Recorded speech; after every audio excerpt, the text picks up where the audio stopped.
Left, right, blue, red. The last 20 years have left the United States feeling less united and, well, more like a Jerry Springer rerun. That is at least how the news makes it look. Mainstream media news outlets have tailored information to our biases and have been pretty heavy-handed with the 24-hour inflammatory content, pausing only for a commercial break to sell us a prescription for anxiety. How did we get here?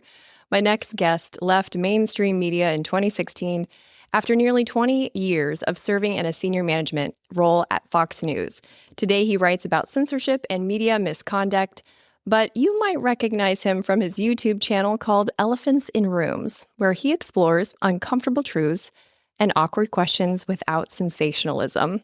Today, we're going to share his unique insight on the media machine as we ask the question, how did the media become such a biased, stress-inducing circus? This is the Curious Introvert podcast with me, Meredith. Around here, we explore taboo questions and societal blind spots. My mission, and yours if you choose to accept it, is to inspire curiosity by exploring the nuance and paradox of our world. Please help me welcome fellow curiositor, recovering news executive, and emerging YouTuber, Ken LaCorte. Thanks for being here. Hi, Meredith. Good to be here as well. I have to say, I love your channel. It is thank you. So freaking good. The way that you ask questions, you have the infographics. I just can't get enough of it. I totally binge it. Well, thank you. I appreciate that. It's a wild thing because so many people say it's so unique. And literally my shtick is, okay, I get a topic that sounds sexy, different, difficult to talk about. And then I just try to be honest. The concept of let's give both sides their fair shrift and try to figure out where truths lie. That used to be, when I grew up, that used to be what a lot of people tried to do. And now it's a unique entity out there on long form, on things like this. And I guess I'm profiting from the destruction of what we knew as the media. Yeah. Well, yeah, it is sad that nuance is not normal. It's the new N-word, people say. I haven't heard that. That's funny. It's been an interesting journey for me and my podcast. And so the first question that I wanted to ask you along that same vein is, has this process of creating your videos changed your mind about anything? Oh, sure. One that I was surprised of was the Michael Jackson. Was he a pedo or not? And I won't tell you where I came up on that, but it was as I looked into it, as I went through transcripts, as I looked at it, I came up with a different answer, even than when I covered it in the mainstream press 20 years ago. In hindsight, some things seem clearer. Yeah, I watched that episode, and I think I remember you saying that. But that's the beauty of long-form content, as you said, that we have the real estate to kind of make these long journeys and take people along with us. And so I wanted to ask you, kind of along those lines, do you think that the news was better before, maybe because they were able to have a more nuanced approach? Or is it just a classic case of romanticizing yesteryear, like everything from the past is better? I think it's probably more the latter than the former, and it depends on when you go back to. We, or at least I, grew up kind of, I was born mid-60s, grew up 70s. The news media was certainly, it felt less crazy than it is right now. I'd always believed, and I still believe, that there was a leftward tilt for the national and what we called the mainstream media. But it was a 15, 20-degree tilt. It wasn't the mention a name and I know whether the story is going to be positive or negative on your channel. So there are certainly some changes that we saw that felt worse. On the other hand, the people in the Matrix who are hooked up like batteries in those little pods in the movie The Matrix where they were fed in the truth, there was not much media arguments then. Everything was spoon-fed to them. And there was only kind of one accepted truth. I mean, when I grew up, there were 3 national news broadcasts on TV. That was it. There was ABC, CBS, and NBC. All of those came from the same 2-by-12-mile island called Manhattan.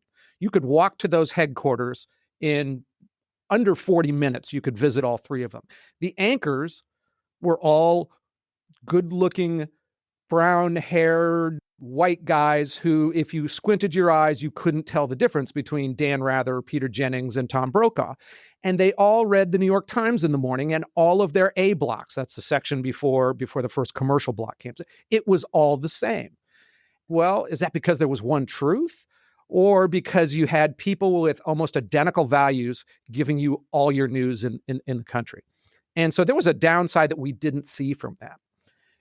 And then the other thing is when you just then say, well, the world didn't start in 1970 or when I was born or when you were born. It started a little bit earlier. And when you go backwards through our country's history, the news actually isn't as crazy as it used to be. I mean, you look at the 1700s with the newspapers that existed. They were small, they were limited circulation. They were paid for by political patrons. Sometimes they were paid for by governments and local whatevers. They were often paid for by political candidates.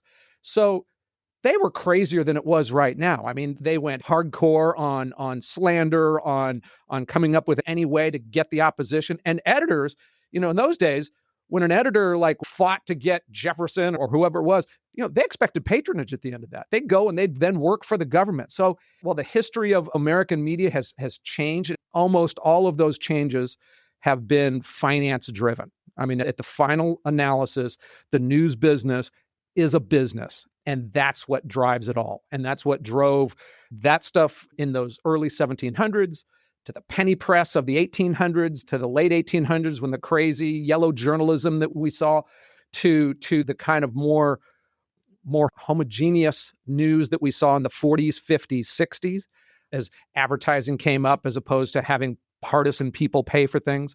And then we saw this latest, the latest kind of round in our life. It was driven by the rise of cable news, because now you could have more than 5 television channels coming into a television. You could have 300 of them.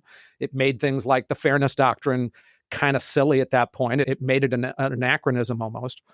And now it's all driven by the fact that the LA Times has to compete with you or some news entity in Colorado or Florida or Timbuktu to get news to its citizens. So it has to fight in a different way than it used to when it was the only newspaper there. We try to be pretty bland because we want to get as many May Company ads in as possible because that's our business. And so, then the internet has been this final kind of driver of what we've become. Well, and the internet has changed the way we consume news, but it's also I would say amplified our appetite for short content, for snippets, for the salacious. Whatever you feed grows, right? So I feel like the internet has also brought out that less helpful attribute in humans. And so it's this chicken egg situation with human psychology and behavior. And as you said, the profit cycle and all of that. So it's kind of a shitstorm. I mean, the fact that you choose your news by story now, that was never in existence. You never, now you see something. Trump, I don't know, cured cancer or hit Melania in the face, whatever's your poison there, right? That you're going to click on. We've never had the ability to choose news by the headline literally until the aggregators came along. The Matt Drudges, the early Facebook days, you would normally just sit down, you'd turn on channel 2, or you'd have a newspaper hit your front door and you'd read it. And maybe you didn't like the newspaper at a certain point, but we got to choose our little bits of candy that were the most appealing to us. And there were people who always wanted to eat candy, but they didn't have the ability to take it piece by piece. Now we do. And so that's what explodes on social media is, and therefore that's what is created. I mean, look, we deserve what we get, because if we all said, I just want to read smart articles about brain science, that's what NBC and Fox and CNN would produce, but we like to read more fun stuff. Oh, that's so true.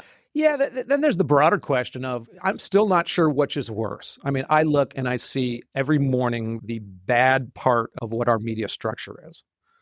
But I got up this morning and I was kind of interested, and I was, I can now access 1,000 news entities in a heartbeat, or I have an unlimited amount of choices at my fingertips.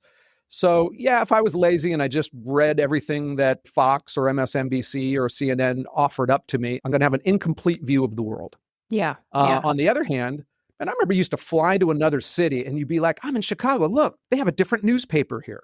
You didn't have that option. You had, again, TV, which only had limited amounts of information. Most of it was entertainment, hardcore entertainment. You had a newspaper or two that you could subscribe to, some magazines, maybe you could scroll around on the radio to find something interesting, and your public library.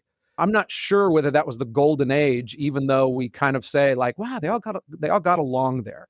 I mean, the fact that I can find brilliant analysis, firsthand news, and it feels really ugly because part of it is, but we're also, I think the rules and the landscape shifted faster than people realized it. A lot of people tuned into CBS News and said, well, these guys, for my whole life, they've been relatively fair. And now every time I turn it on, they say Donald Trump is a retard. So he must be. So the media shifted its position from being kind of like trying to be the referees of what happened to actually being players on the field. And I think that some people figured that out more quickly. And if you do, the world's your oyster because I'm going to check out Al Jazeera, and then I'm going to go check out the Jerusalem Times. And, I'll often do that in a day. And then you could see you see a real event and you see, well, how did these guys cover it? And how did these guys cover it? And who's lying to me or who's putting what spin on it? But we never had the ability of doing that before. So yeah, if you're a lazy consumer or if you're a trusting consumer because you think it's the same world that you grew up with, then you don't know what the hell you're talking about usually because you're now just part of this system that you've let yourself be misled.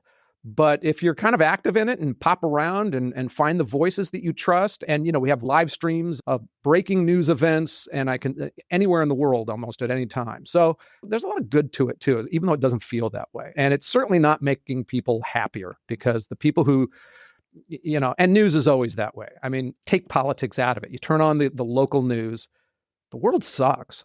I mean, kids are getting run over on their bicycles. Somebody's poisoning apples and, for Halloween. Politicians are corrupt. The bleeding leading thing is very real. And on one hand, you want to know if a bunch of kids are getting run over on their bicycles because you won't let your kid ride a bicycle in that part of town. On the other hand, if you are somebody who is especially sensitive to that, or you just consume a lot of that, the world online is just not the same place as when I close my computer and walk out, and it's just a lot better. Yeah, exactly. Those are all things we have to think about. Well, I'm glad that you mentioned if it bleeds, it leads, because I wanted to ask you about that specifically. That is something that I've heard rumored to be true. So is that something that's actually said behind the scenes? It was a popularized notion from one TV station that kind of went more aggressively. I forget the station and who the news director was who coined that phrase. It was a station down in Florida, but, turn on the news. Everybody always thinks like, you know what, we should have happy news. There are more people who've gone broke trying to give people happy news because you just don't want to read that. It's not as exciting. Have you ever seen a drama about a well-functioning family that he didn't cheat on her and she wasn't a secret alcoholic and the kids weren't lighting fires? We always think, well, news is this sacred thing. It's like reading. It's important to understand what's going on in the world. It's in that gray area of something important versus entertainment. I mean, there's nothing important for me to know about what Trump and Putin said about the war here or how dangerous DC is. I mean, it's entertaining, it's interesting, it plays a role in how we form our political opinions and our governmental, who we choose to lead us. So it's mildly important there, but you could probably turn off the news for a year and not miss anything that would affect your life directly. Do you find that the availability of longer form content that does seem to lean into that nuance is helping people who come to that realization that, oh, wow, this is not the good old days. And now I see the news as it's trying to keep me connected to it. When you alter that relationship with the news and you realize, it's funny that you mentioned the Matrix, because it's like you sort of see it as it might be in actual reality of, okay, it's manipulating me a bit so that I stay tuned in, then you might want to go somewhere else. So what's your take on long form content? I'm not a journalist, and I hope people don't see me that way, but there are journalists who have podcasts. I see it as two aspects. One is I see the ability to see an event told by two outlets sometimes really can open your eyes. I will never forget once seeing, and this was in the early days, but it was cable news, and it was on CNN, because they were the only cable news that existed in 1982 or 3 or whenever I'm talking about, early, when the Gingrich and the Republicans took over. I saw him give a speech, and Gingrich is he's a very brilliant guy, even if you don't like his politics. And he gave this long speech to the National Press Club day after Republicans had taken over the House for the first time in like my lifetime. I grew up not even knowing that it was possible for Republicans to take over the House of Representatives. And he gave this great speech, and he had one or two snotty little, well, the other side had their chance, you failed, it's time to step aside. And then I watched the evening news, and none of the crazy interesting stuff was there, and only the snotty little comment was there. And that was like, whoa, okay, I see. Look, and most fake news is real news. He said it. It was a videotape. It existed, and it totally misrepresented the nature of that speech in a way that you could call it a lie. And then we have to define what that word is. So the long form stuff, I think, is crazily important, really less so for like the daily news.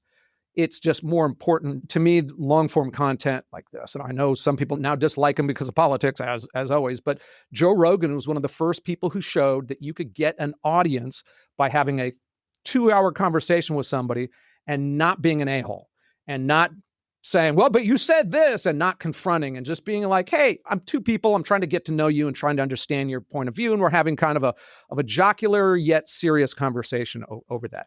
Before kind of he got some popularity, there was no notion that people would be interested in that. That could draw an audience and then draw millions of an audience and make money and all that. And I also find that I'm different in different mediums, right? It's like, I love being able to take 15 or 20 minutes to explain some point of view. Well, then I go to Twitter and try to like put it down to 32 characters or a minute little thing. And I hate it. I want to do it. I've made these videos. I make shorts, little clips from the videos. But it's like, you can't get this long nuanced concept and then put it down into something that's a minute clip without being kind of stupid. That's really hard to do. And if you're not stupid, then you're probably boring. You can make a living being stupid. You can't make a living being boring online. Yeah, so true. And I love that you mentioned fake news and short clips, because that was one of the things that I wanted to bring up with you is from your experience, both in and out of mainstream media, for the most part, do you think fake news is simply short clips that are taken out of context? Or is it just short attention spans, or people just reading headlines and then spouting off, like sometimes you read things and you don't remember where you read it. After when 2020 happened, I started to try to make a habit of anytime I was talking about something that I'd read or listened to, that I would quote my source.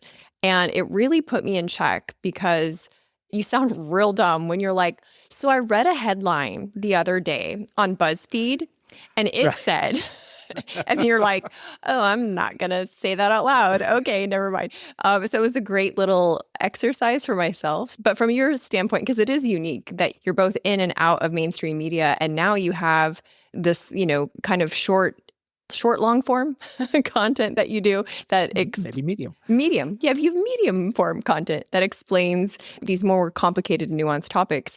In your opinion, is it mostly just people doing what I found that I did, or is it that the news itself is actually fake because we have AI, or is it clips? So it's a little bit tricky to talk about a word that was invented just a few years ago, because the word meanings change. Right.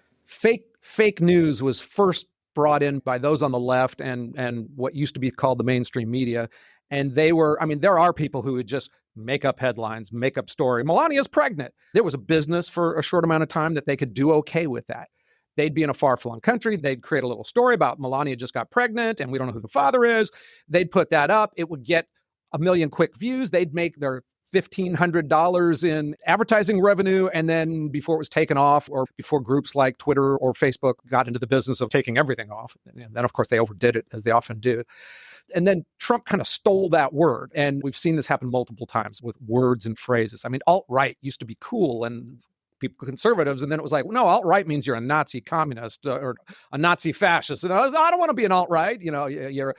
But to talk about the broader concept of it. So yeah, there are some people who just make shit up completely, but that's a pretty solvable problem. And that's pretty easy to spot. If you go onto Twitter and you don't read at least some of the comments on something like that, then, you're the person who's going to respond to the Nigerian scam letter, and there's not much I can do for you.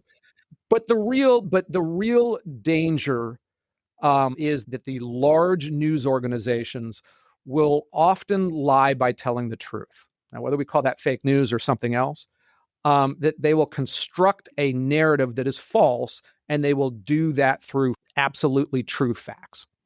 Give an example. An easy way is you have a political rally. Let's say it's some candidate. He's very flamboyant, very controversial, maybe even has a slight orange tinge on his face. Two organizations, we'll say BNN and Fox News, could send people to that rally. And if you're at one and you pick out the wholesome families that drove 3 miles in from a neighboring state, and you talk to them and why they love their country and why they support this candidate, you show clips from the candidate speaking where he's saying something pretty cool. You show the American flags and you do all that. That's real. That's true. And that's a wholesome rally. The other one could find the person with the swear words, fuck Hillary on their this. You find some guys who their hair's cut a little bit like somebody in the Third Reich. You get the nasty thing with it that he said, because, you give an hour speech, you're always going to say some nice things and some snotty things or whatever that is. And you would look at both of those very true events and come out with radically different ideas because their producers weren't told one simple thing: be fair to both sides. Give both sides their best shot. Now, I used to have dozens of reporters working for me, and that was our mantra then. It was like, because you can always take a person from one side and another side, and you have an hour conversation with them. And if you're being unfair, you take the best things from this side and the stupidest things from that side, and you put it together, and one side looks better. That's easy to do. Let me give you one example. New York Times did a story when I was I had some news websites after I'd left Fox. They were trying to make the point that I was hiding my ownership of these because one was conservative and one was Republican, and they both kind of fed into the same news source. And so they were trying to say, well, that's Russian because you're partisan on this. So I had one thing that literally every other article literally had my personal email. Hey, I'm Ken LaCorte, the editor here, my personal email, and everyone had my company name. My company name, you go to my company name website and you'd see, here's the name. Here's the phone number that rang into my office. Here are our social networks, our Facebook thing, our Twitter page, our this, and here's an email that literally came onto my computer. And then we had a P.O. box because I didn't want people showing up on my door, and I still don't. So the New York Times said, blah, blah, blah, blah, a company whose only known address was a P.O. box off of the Sausalito coast. Now, that's true, but it was a lie. That's, to me, the worst element of fake news because that's the hardest to spot. Because if you read this article that the New York Times came out with, I read it and I thought, wow, this guy's a dick. And it was me. But it was mostly true things, but cherry picked in a way like that and intentionally leaving out other facts that lead you to a completely wrong conclusion. To me, that's my definition of fake news, but it's obviously a broad phrase that can go to it. That's the dangerous one, though, because those people aren't some kid in some foreign country trying to do something. Those are smart people. The New York Times, they don't hire dummies there. So when the really smart, trained people are deciding to be unethical and deciding to play that kind of partisanship, that's when we have larger problems. And that's a bigger issue. Yeah, that's so interesting, especially when you combine that with what you said earlier, that the good old days were never really like that good. And now we've got more complicated things happening. Right. So I wanted But on the other hand, here I am talking about it. Yeah, that's very true. And I'm up at 350,000 followers on YouTube. And the day that I hit 500,000, I'm going to talk about the New York Times and mention this article and go through it piece by piece. So to me, it always comes down to a concept of the best thing for bad information, false information, misinformation is more information, and let people put that out there. When the organizations like the New York Times, because they have millions of followers, and when they smear somebody who was just trying to start up, it's like, what do you say? You put a little tweet out that nobody reads. They still had that power. As that power has ceded from them, that changes the apple cart a little bit too. Yeah. So talk to me more about the fairness doctrine, because it was introduced in 1949 by the FCC, and it required that anyone with a broadcast license who presented a controversial anything had to present both sides of whatever was going on, both viewpoints. Mhm. But it ended in 1987. And when I learned this, I thought, okay, well, of course, I'm thinking about the state of our world. What if we bring this back? Wouldn't that fix that? So generally, the government isn't in the business of telling people what to print and what to say. That usually goes really bad in every country where the government got to decide what people said in life. The Fairness Doctrine was created only because of the airwaves themselves, the literal airwaves that TV and radio was broadcast over, was deemed to be a finite resource. You couldn't have 300 channels on your TV because literally the airwaves could only allow a TV to take a certain number. They'd broken up the bandwidth into ham radios and radio and TV and space. They broke that. And so that for public information. So the concept was, well, we now have to give you a license if you're CBS, NBC, or anybody broadcasting over the airwaves, because that is a public good. There's only so much of it. So you have to be, so the Fairness Doctrine, for instance, never applied to newspapers or newsletters or anything like that. It was only about things that were broadcast over the airwaves. Well, two things changed on that. I mean, one is you can now actually get a lot more TV stations coming in. You've actually got channel 2.1, 2.2 if you have certain. That is a thing today. But the main thing two things changed that. One was what you said is really hard to do.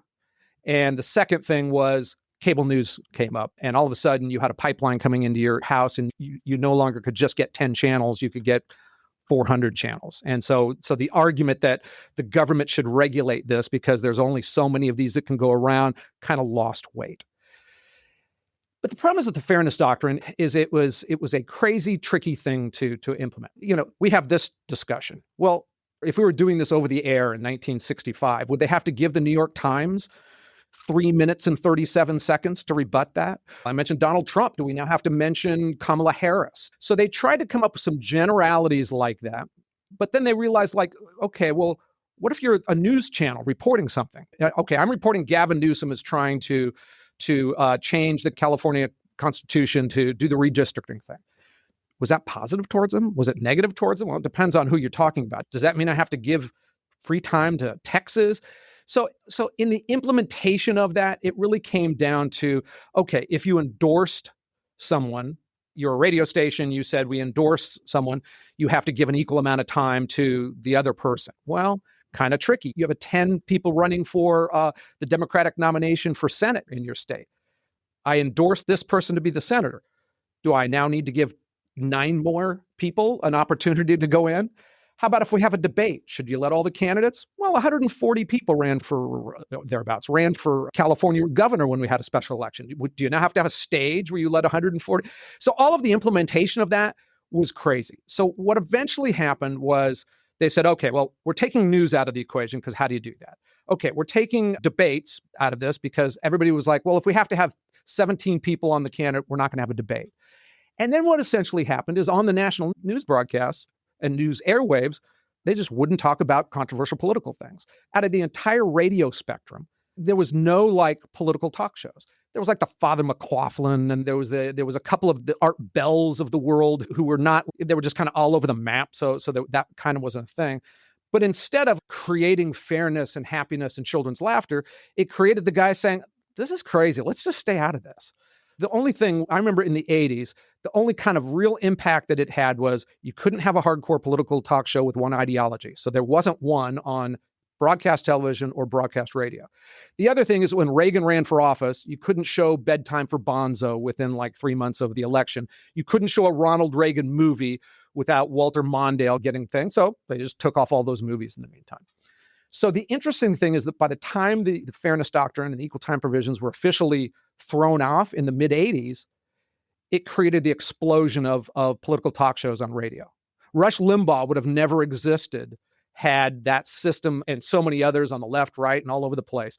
So, Fairness Doctrine, what a great name. It sounds good. It seems like we should all be joining arms and but in the implementation of that, it's really hard to do. I mean, like Fox News was never part of that because they never went over the public broadcast airwaves. They're a cable station. So, it was an anachronism probably by the time you were born. I don't even know how you would do that. Again, think of this show. You talk to somebody in nutrition. This person believes calories in, calories out means everything. Well, now do you have to bring in a low carb expert to say, no, carbs are different calories than this? It's just the world's too complicated for something like that to actually work. So do you think that if we were to get the biggest bang for our buck in change in the right direction, would it be on like the educational level of helping young people think critically and kind of bounce back and forth between skepticism and like, oh yeah, this is for real? Or would it be different policies that apply to media outlets or any sort of even social media? Yeah, I can't think of any policy change that would help this situation. Maybe there's one and somebody's smarter than me. But certainly during COVID and during a period of time in America was that when we said, we got to stop this fake news, people, they're saying this about COVID and it's not true. Well, as it turns out, half those things were true and the other half wasn't. And we saw a brief, to me, the scariest political time in America, besides like the end of the 60s when they were shooting everybody, was the period of time in America where that was then both with encouragement of the government and social pressure was getting the censorship machine driven up in a way that I'd never seen it. Pulling people down, all sorts of stuff pulled down, and none of it was right. Because, when you give somebody who cares, you give them a lock and a key, they're going to lock stuff up. When you give them the ability of saying, well, I think that's wrong and it should disappear from Twitter, a lot of stuff's going to disappear from Twitter. And it's not going to be this nice, fair, and balanced concept of things disappearing. It's going to be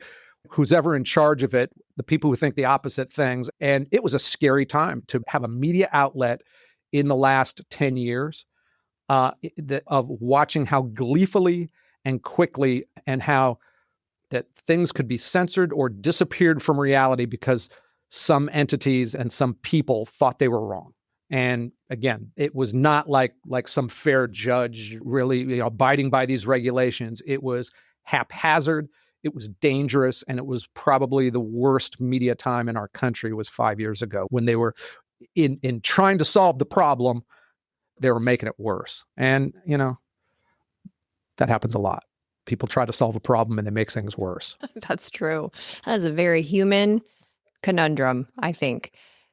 So if we look at young people, let's try to make them smarter. If we look at that kind of category of solution finding, I don't know, let's play pretend. Like, what would that look like? I don't know if you have children or if you were a mentor, what would those conversations with your kids or mentees look like if you were trying to shore them up so that they wouldn't be a part of the problem in the future? Sure.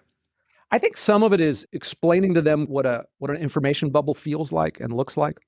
If you were a young person, for instance, and you're on Reddit all the time. Now, there are multiple subreddits. It's kind of a disparate thing, but there is a huge groupthink to that. It is politically, at least.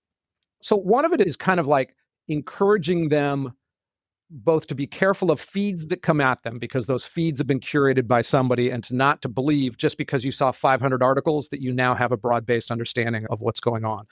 You are much, much better in life if you are looking for your news or if you're taking a little bit of an active process in it as opposed to sliding up with your thumb. That might be entertaining and it's super entertaining. I mean, crowdsourced comedy is better than any comedy around. It really is. Another is when you read around and see who seems to be telling it with the intention of trying to tell you the truth or who is telling it and leaving out vital things because they're trying to spin you at a certain way. Certainly there is anytime you see any hot language in it, you're being spun. If you go to Breitbart, and he was a friend of mine, and it's a hardcore conservative site, but if you read Hillary Clinton crony did X, Y, and Z, it's all right. Crony's a hot word, and that they certainly don't like her. If you go and you see pictures and you notice that some people look really bad in them and some people look good, that if you see pictures of Donald Trump going like that, you know what they think about that person. So some of it's, reading the tea leaves and seeing the tells that you have when somebody is trying to convince you of something. And then, Those things are what you need to look for. You need to have a little bit of skepticism in when you see something that doesn't right. It's very difficult to tell. You go to a news site that said it's Tallahassee News. I mean, sometimes you can go look at the About Me and things like that, but Tallahassee News could look great, and it could be one dude sitting in an apartment somewhere, or it could be a big group with all sorts of journalists and whatnot. But here's the funny thing. We usually think, well, it's obviously the guy in his apartment who's the liar and the big staffs, but I'd trust Joe Rogan more than I'd trust CNN because he doesn't lie the way they do. He's not out there trying to spin things. He's wrong a lot. I mean, he talks for 3 hours a day. I mean, my God, we all say dumb things, but I've never seen him like intentionally trying to twist things around to make a point. And then when he got COVID, the stuff that those guys did, they got his picture and they make sure that they got one with greenish tint in it. They got a drug that he took used for both humans and veterinary uses, but for lots of good things.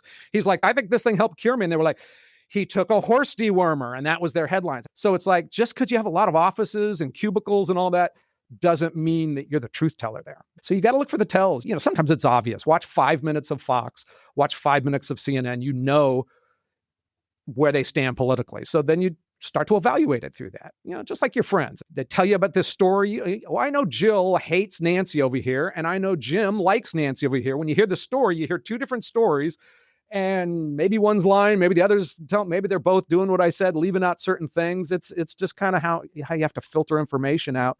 I actually think the kids are going to be less the problem than old people, because old people are used to what they're used to. Yeah. They're used to sitting down, turning on Channel 2, Channel 4, Channel 7, and being told the relative straight story. And that changed faster than people realized it.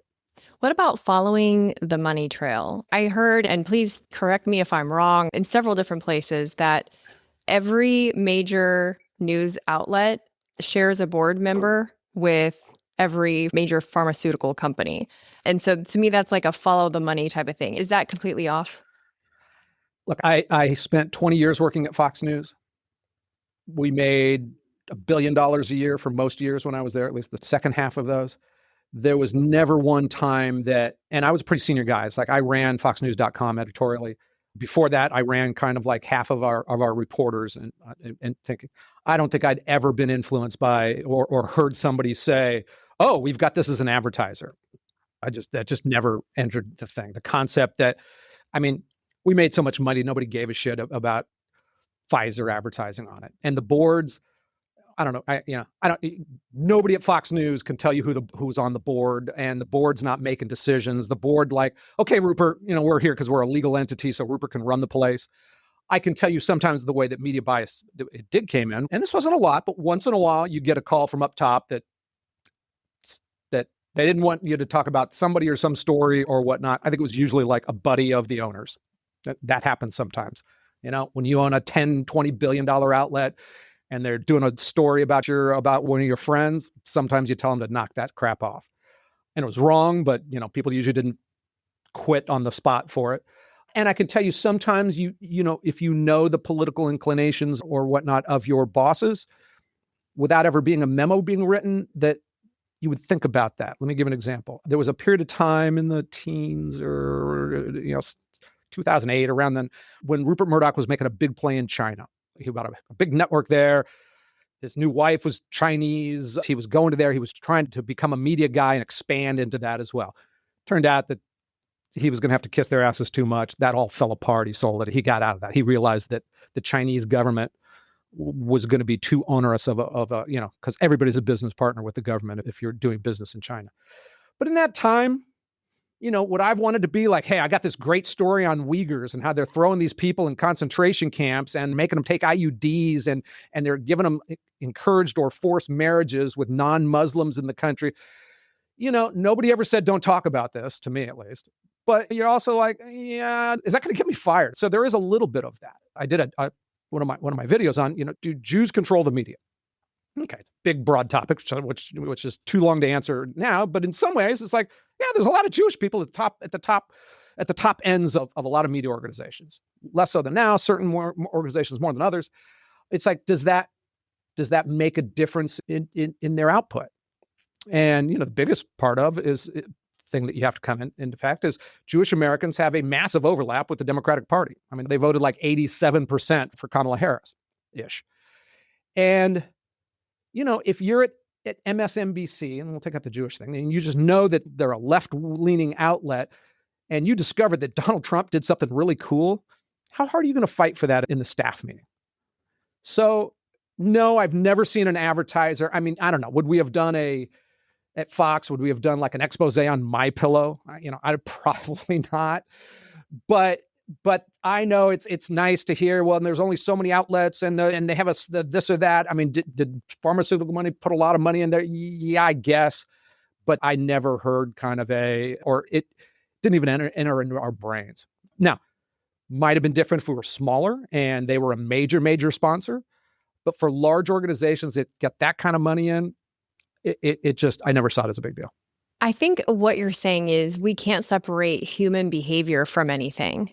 And even That's a good point. Our, own emotional self-awareness can become a tool in this case of discerning news and seeing it for what it is. But the reminder that you just gave about, well, what would you do? It wouldn't be obvious. It may not be a policy stated in the company manual, but you're right. Like, I love that you use the Uyghur Muslim because I have wanted to do an episode about Uyghur Muslims.